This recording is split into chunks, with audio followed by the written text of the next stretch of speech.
نمازوں کے علاوہ، خاص مواقع کے علاوہ دن میں جب بھی آپ چاہیں درود شریف پڑھ سکتے ہیں، لیکن عام دنوں کے علاوہ جمعے کے دن خصوصی طور پر درود شریف پڑھنے کی تاکید ہے، کیونکہ آپ نے اس کا خود حکم دیا. آپ صلی اللہ علیہ وسلم نے فرمایا جمعہ کے روز کثرت سے مجھ پر درود پڑھا کرو، جو آدمی جمعہ کے روز مجھ پر درود بھیجتا ہے وہ میرے سامنے پیش کیا جاتا ہے. اسی طرح دعا سے پہلے، دعا کے بعد، پھر جہاں کہیں آپ کا نام لیا جا رہا ہو یا لکھا جا رہا ہو یا کسی بھی طرح آپ کا ذکر آئے وہاں آپ کے لیے درود پڑھنا.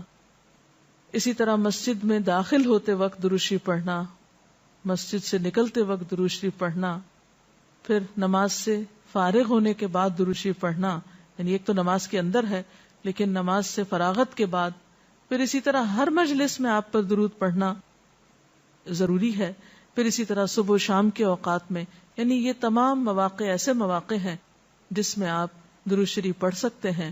اور موقع کوئی ہو یا نہ ہو، دن یا رات کی گھڑیوں میں سے جس گھڑی میں آپ چاہیں، جب چاہیں، چلتے پھرتے کام کاج کرتے، آپ اللہ کے رسول صلی اللہ علیہ وسلم کو یاد کر سکتے ہیں، آپ کے لیے درود اور سلام پڑھ سکتے ہیں. نبی صلی اللہ علیہ وسلم پر درود شریف پڑھنے کے کئی صیغے ہمارے ہاں مشہور ہیں. اس میں کچھ تو وہ ہیں جو آپ صلی اللہ علیہ وسلم سے ثابت ہیں، اور کچھ ایسے ہیں کہ جو لوگوں نے بعد میں خود بنا لیے ہیں.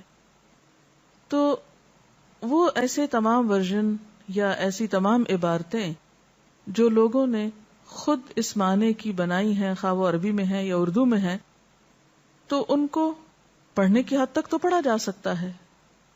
یعنی اگر نثر میں کوئی ایسی عبارت موجود ہے جس میں آپ صلی اللہ علیہ وسلم کے لیے دعا کی گئی ہے یا آپ کی مدح کی گئی ہے یا آپ پر سلام بھیجا گیا ہے، خواہ وہ نثر میں ہو یا شعر میں، تو اس میں حرج تو کوئی نہیں. لیکن وہ چیز جو خود آپ صلی اللہ علیہ وسلم نے ہمیں سکھائی اور جو آپ کی طرف سے ہمیں ملی، اس کا مقام باقی ہر انسان کے کلام پر کہیں بلند ہے، کہیں زیادہ فائدہ مند ہے. تو وہ درود شریف جو مسنون ہے، وہ صیغہ جو آپ سے ثابت ہے، اس کا پڑھنا افضل ہے، وہی اصل درود ہے. اور باقی تو انسانوں کے خیالات یا جذبات کا اظہار ہے، خواہ وہ شعر میں ہو، خواہ وہ نثر میں ہو، خواہ وہ اردو میں ہو، خواہ پنجابی میں ہو یا کسی اور زبان میں ہو، وہ تو پھر انسانوں کے کلام ہے نا. تو جس طرح اللہ سبحانہ وتعالیٰ کے کلام کو باقی تمام انسانوں کے کلام پر فضیلت ہے، اسی طرح نبی صلی اللہ علیہ وسلم کے کلام کو بھی باقی انسانوں کے کلام پر فضیلت ہے. ایک عام شاعر کتنی بھی خوبصورت بات کرے لیکن اللہ کے رسول صلی اللہ علیہ وسلم سے آگے تو اس کی بات نہیں ہو سکتی. ایک عام انسان کتنے بھی خوبصورت انداز میں آپ صلی اللہ علیہ وسلم کا ذکر خیر کرے لیکن وہ اس کے برابر تو نہیں ہو سکتا جو نبی صلی اللہ علیہ وسلم نے خود ہمیں دیا. تو بہترین صیغہ وہی ہے جو ہم نماز میں پڑھتے ہیں، جسے درود ابراہیمی کہا جاتا ہے، اور اس کا پڑھنا باعث اجر و ثواب ہے اور اس میں کوئی شک ہی نہیں. اسی طرح یہ چونکہ تھوڑا طویل ہے تو اس کو مختصر انداز میں بھی آپ پڑھ سکتے ہیں. مثلا صرف اگر آپ صلی اللہ علیہ وسلم کہہ رہے ہیں تو یہ بھی درست ہے، یہ بھی درود شریف مکمل ہے ایک طرح سے، اگرچہ مختصر ہے. اسی طرح اللہم صلی وسلم علی نبینا محمد، یہ بھی آپ پڑھ سکتے ہیں. صلی اللہ علی النبی الکریم کہہ سکتے ہیں. تو مختصر ہو یا درود ابراہیمی کچھ طویل شکل میں ہو، اصل چیز تو ذکر میں مشغول ہونا ہے. تعداد میٹر نہیں کرتی جتنا وہ احساس اور جذبہ اور عقیدت جو کہ درود شریف پڑھتے ہوئے آپ صلی اللہ علیہ وسلم کے لیے ہماری ہو سکتی ہے. تو ہمارے لیے دن میں بے شمار مواقع ایسے ہوتے ہیں کہ جس میں ہم درود شریف پڑھ سکتے ہیں. سب سے پہلا موقع تو خود نماز کا موقع ہے. اس وقت تک نماز مکمل نہیں ہوتی جب تک ہم اس میں درود شریف نہیں پڑھتے. پھر اسی طرح عام نمازوں کے علاوہ نماز جنازہ میں بھی درود شریف پڑھا جاتا ہے. پھر اذان کے بعد درود شریف پڑھا جاتا ہے. آپ صلی اللہ علیہ وسلم نے فرمایا جب مؤذن کی آواز سنو یعنی اذان سنو تو وہی کہو جو مؤذن کہتا ہے، یعنی اذان کا جواب دو، پھر مجھ پر درود پڑھو. یعنی اذان کا جواب دینے کے بعد جب اذان ختم ہو جائے تو کیا کرنا چاہیے؟ نبی صلی اللہ علیہ وسلم پر درود بھیجنا چاہیے. کیونکہ مجھ پر درود پڑھنے والے پر اللہ تعالیٰ 10 رحمتیں نازل فرماتا ہے. اس کے بعد میرے لیے اللہ سے وسیلہ مانگو، جو جنت میں ایک مقام ہے جو جنتیوں میں سے صرف کسی ایک ہی کو ملے گا، اور مجھے امید ہے کہ وہ جنتی میں ہی ہوں گا، یعنی آپ صلی اللہ علیہ وسلم ہی کے لیے وہ مقام ہے. اور آپ نے یہ بھی فرمایا کہ من سألی اللہ الوسیلہ، جس نے اللہ سے میرے لیے وسیلہ کی دعا کی، یعنی درود شریف کے علاوہ آت محمد الوسیلۃ دعا ہم پڑھتے ہیں، یہ دعا بھی پڑھی جانی چاہیے. تو جس نے یہ دعا پڑھی اس کے لیے میری شفاعت واجب ہو جائے گی، یعنی قیامت کے دن پھر میں اس کے لیے شفاعت کروں گا. پھر یہ کہ درود شریف نہ صرف یہ کہ دنیا میں انسان کے لیے فائدے کا باعث ہے، بلکہ آخرت میں انسان کے لیے شفاعت کا ذریعہ بھی ہے. درود شریف پڑھنے والوں کو نبی صلی اللہ علیہ وسلم کی شفاعت نصیب ہوگی. آپ نے فرمایا جس نے 10 مرتبہ صبح و شام مجھ پر درود بھیجا اسے قیامت کے دن میری شفاعت حاصل ہوگی. اب یہ کہ اگر زیادہ وقت نہ بھی ملے تو 10 دفعہ درود شریف پڑھنا آخر کیا مشکل ہے، کتنی دیر لگ جائے گی، لیکن اس کا اجر و ثواب اور اس کا فائدہ کس قدر ہے. پھر اسی طرح درود شریف دعاؤں کی قبولیت کا ذریعہ بھی بنتا ہے، یعنی اگر دعا کرنے سے پہلے درود شریف پڑھا جائے اللہ تعالیٰ کی حمد و ثنا کے بعد تو اس سے دعا کی قبولیت میں اضافہ ہوتا ہے. نبی صلی اللہ علیہ وسلم کے ساتھ حضرت عبداللہ بن مسعود اور حضرت ابوبکر اور حضرت عمر تشریف فرما تھے. تو حضرت عبداللہ بن مسعود کہتے ہیں کہ میں نماز پڑھ رہا تھا، میں بیٹھا تو پہلے اللہ تعالیٰ کی حمد و ثنا کی، پھر آپ پر درود بھیجا، پھر اپنے لیے دعا کی. تو آپ نے فرمایا اللہ سے مانگو ضرور دیے جاؤ گے، یعنی جس طریقے سے تم نے دعا کی ہے کہ پہلے اللہ تعالیٰ کی حمد و ثنا کی ہے پھر درود شریف پڑھا ہے، تو اب جو بھی تم دعا مانگو گے وہ دعا قبول ہوگی. پھر اسی طرح ہم دیکھتے ہیں کہ درود شریف نیکیوں کا دروازہ کھولتا ہے، نیکیوں میں اضافے کا ذریعہ بنتا ہے. آپ نے فرمایا جس نے مجھ پر ایک دفعہ درود بھیجا اللہ تعالیٰ اس کے نامہ اعمال میں 10 نیکیاں لکھے گا. پھر اسی طرح فرشتوں کی دعائیں آتی ہیں اس شخص کے لیے جو درود شریف پڑھتا ہے. رسول اللہ صلی اللہ علیہ وسلم نے فرمایا جب تک کوئی مسلمان مجھ پر درود بھیجتا رہتا ہے اس وقت تک فرشتے اس کے لیے دعائیں رحمت کرتے رہتے ہیں. یعنی آپ درود شریف پڑھیں تو فرشتے آپ کے لیے دعا کرنے میں لگ جاتے ہیں.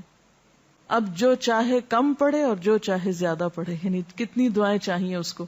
دیکھیں ہم عام طور پر کتنا کہتے ہیں دوسروں سے کہ پلیز ہمارے لیے دعا کیجیے، ہمیں دعا میں یاد رکھیے، دوسروں کی ایک طرح سے منت سماجت کر رہے ہوتے ہیں. لیکن کتنا آسان طریقہ ہے فرشتوں کی دعائیں لینے کا کہ انسان درود شریف پڑھنا شروع کر دے. اور وہ شخص جو درود نہ پڑھے وہ صرف اپنے آپ ہی کو نقصان دیتا ہے، اس لیے کہ درود شریف نہ پڑھنا انسان کے بخیل ہونے کی علامت ہے. آپ صلی اللہ علیہ وسلم نے فرمایا جس کے سامنے میرا نام لیا جائے اور پھر وہ مجھ پر درود نہ پڑھے تو وہ بخیل ہے. اس سے یہ بات بھی پتہ چلتی ہے کہ اگر ہم خود درود شریف نہیں بھی پڑھ رہے لیکن اگر کوئی اور آپ کا ذکر خیر کر رہا ہے یا کوئی اور درود شریف پڑھ رہا ہے اور اگر وہ بلند آواز میں پڑھ رہا ہے تو ہمیں بھی آپ کا نام سنتے ہی دل میں درود شریف پڑھنا ہوگا. یہ بھی آپ کے ادب میں سے ایک ہے.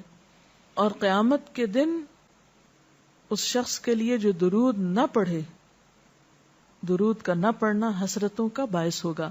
حضرت ابو ہریرہ رضی اللہ تعالی عنہ کہتے ہیں کہ رسول اللہ صلی اللہ علیہ وسلم نے فرمایا جس مجلس میں لوگ اللہ کا ذکر نہ کریں، یعنی اکٹھے ہوئے ہیں دنیا بھر کی باتیں کی لیکن اللہ سبحانہ و تعالیٰ کی کوئی بات نہیں کی، اور نبی صلی اللہ علیہ وسلم پر درود نہ بھیجیں، یعنی نہ تو اللہ کا ذکر کیا اور نہ ہی آپ پر درود بھیجا، وہ مجلس قیامت کے دن انسان کے لیے حسرت کا باعث ہوگی. انسان اس پر پچھتائے گا، خواہ وہ اپنے نیک اعمال کے بدلے میں جنت میں چلا ہی جائے.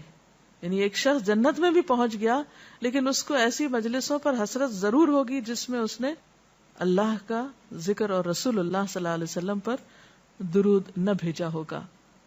اور اگر دیکھا جائے تو انسان کے اعمال میں ایسی کوتاہی اور غفلت بسا اوقات جنت سے محرومی کا سبب بھی بن جاتی ہے. آپ صلی اللہ علیہ وسلم نے فرمایا جو مجھ پر درود پڑھنا بھول گیا اس نے جنت کا رستہ کھو دیا.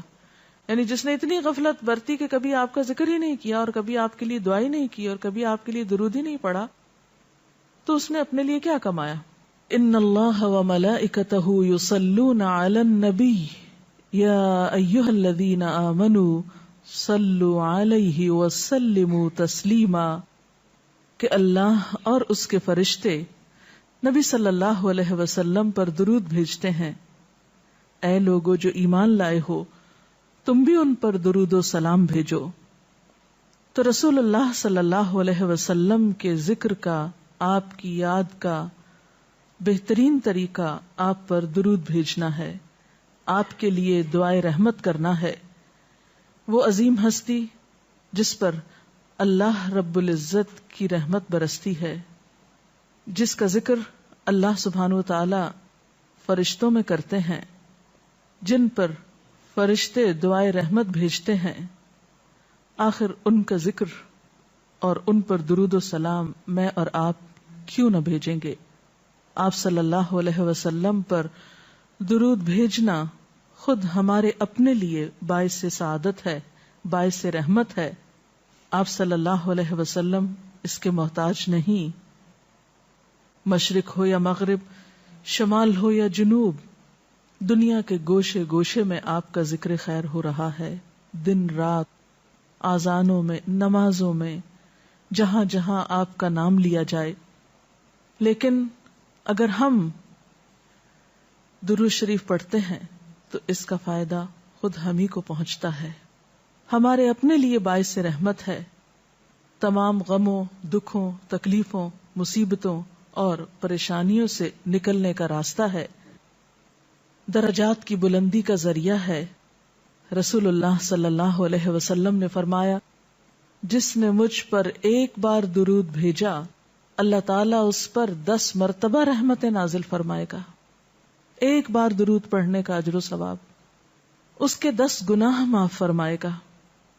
یعنی صرف 10 رحمتیں نہیں, 10 گناہوں کی بخشش بھی ہوگی اور 10 درجے بلند فرمائے گا, یعنی درجات کی بلندی بھی. اسی طرح درود شریف آپ صلی اللہ علیہ وسلم سے قربت کا ذریعہ بھی ہے. حدیث پاک میں آتا ہے, قال رسول اللہ صلی اللہ علیہ وسلم اول الناس بی یوم القیامت اکثرهم علی صلاۃ, قیامت کے روز مجھ سے سب سے زیادہ قریب لوگ وہ لوگ ہوں گے جو دنیا میں سب سے زیادہ مجھ پر درود بھیجنے والے تھے. یعنی قیامت کے دن آپ کا قرب بھی درود شریف کی وجہ سے نصیب ہوگا. پھر اسی طرح اگر انسان کوئی اور دعا نہ بھی کر سکے, غم, دکھ اور تکلیف کی حالت میں صرف درود شریف بھی پڑھتا رہے تو اسے ساری دعاؤں سے کفایت کر جائے گا. ایک حدیث میں آتا ہے, حضرت ابی ابن کعب رضی اللہ تعالی عنہ کہتے ہیں کہ میں نے آپ صلی اللہ علیہ وسلم سے عرض کیا, اے اللہ کے رسول صلی اللہ علیہ وسلم, میں آپ پر کثرت سے درود بھیجتا ہوں, یعنی بہت زیادہ آپ پر درود بھیجتا ہوں, اپنی دعا میں سے کتنا وقت میں درود کے لیے وقف کروں؟ یعنی جتنی میں دعائیں مانگتا ہوں ان میں سے کتنے وقت کے لیے درود پڑھا کروں, یعنی آپ پر دعائے رحمت بھیجوں یا آپ کے لیے دعائے رحمت کروں. درود کا مطلب یہی ہوتا ہے. تو آپ صلی اللہ علیہ وسلم نے فرمایا, جتنا تو چاہے